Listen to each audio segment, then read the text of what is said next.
Hey guys, welcome back to our channel. In this tech tutorial video, we're going to show you how you can create a new page in your GitHub repository Wiki.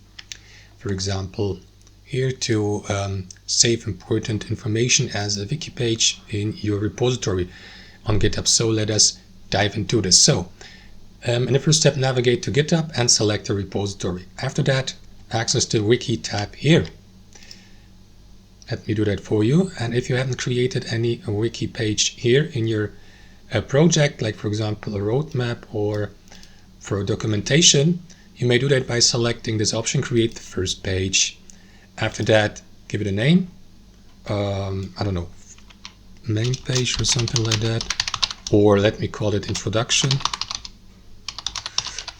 And after that, head over to the right tab here and describe your first Wiki page. Welcome to the My Repository Wiki. So here you may enter your repository's name, for example, and describe it. This is page 1 or something like that, and so on and so forth, guys. So simply fill it with text. You may add also a code if you like. Skip to the next line, select this option. Or you may add a hyperlink, use various headings. For example, heading 2, and then simply enter your text here, heading 1, and so on and so forth.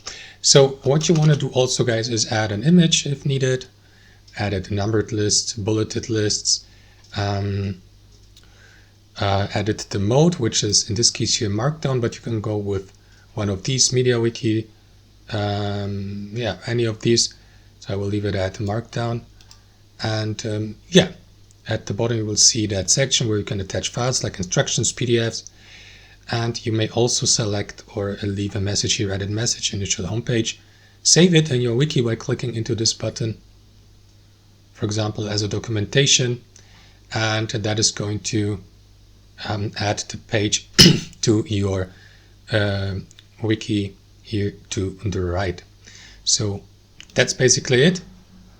You can navigate through your pages here to the right, like a table of contents. You may expand these, for example, if these have sub pages, and that's how it works, guys. Thanks for watching. Hope you enjoyed it, got some value from it, and we'll see you next time on our channel.